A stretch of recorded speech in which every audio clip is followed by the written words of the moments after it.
Kinuki Cleanse and Energize Foot Patch.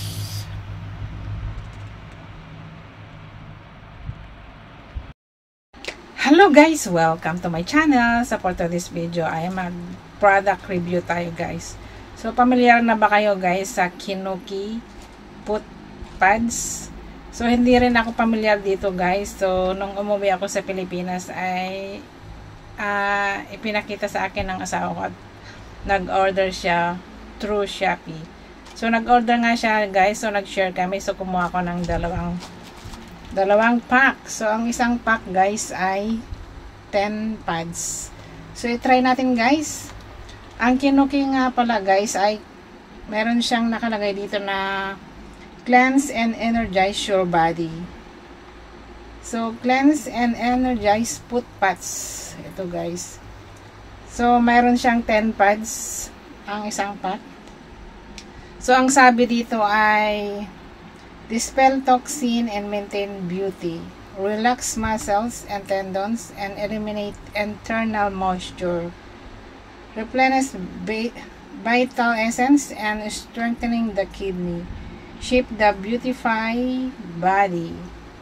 Promote sleeping and relieve fatigue. And beautify foot and clear odor. So, itry natin guys kung effective. So, first time kong nakita to guys at first time ko ding gagamitin. So, ayan guys. So, madali lang. Mayroon na siyang ano dito sa loob. So, buksan natin guys. So, kumuha tayo ng isang pack. So, hindi po to sponsor guys. So, gagamitin lang natin. Try natin kung effective nga ba.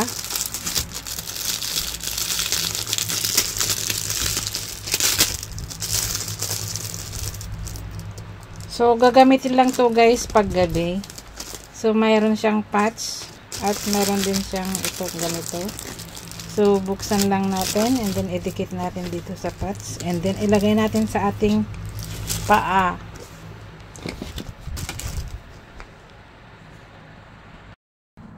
So, ito yung patch niya guys. Yung adhesive. So, tanggalin natin to. White. Ayan.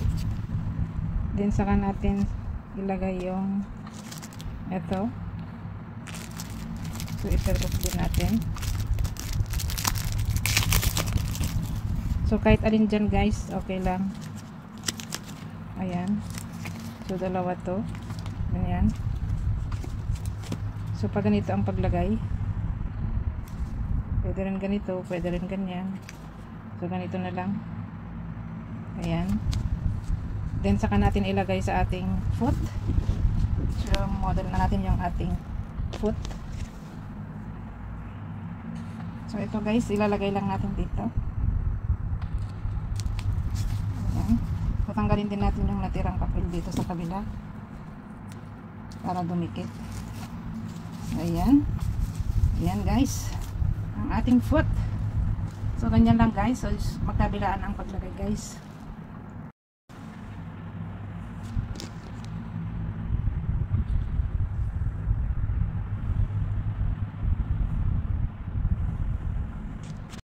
So, lagyan din natin yung kabila guys. So, ito another adhesive. Tanggalin lang ganyan. Ito kasi yung madikit guys. Ito yung hindi. So, ayan. So, ilagay natin ito isa. Yan. So, ito yung didikit sa talampakan. Ayan. Then, tanggalin din natin ito isa. Yung papel. So, idikit lang natin dito sa ating feet. Madikit to guys. Mahirap tanggalin.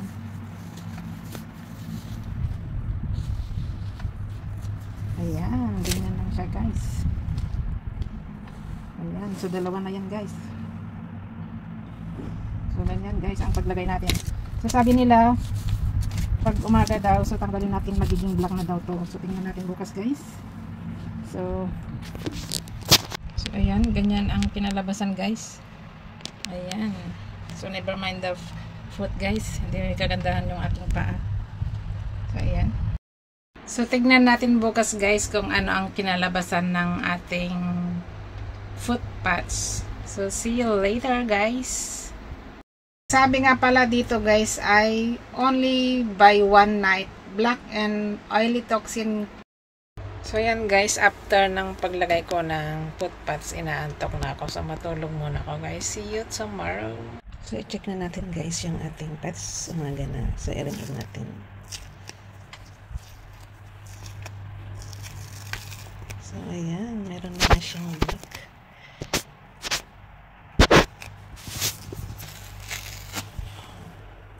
Ayan siya guys. Meron siyang naging black siya and oily.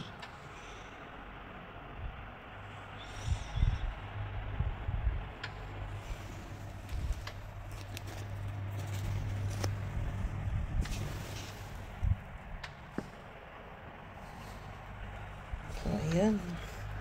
At saka naramdaman ko kagabi medyo mainit siya. So, ayan guys. Thanks for watching. See you in my next vlog. Please like and subscribe.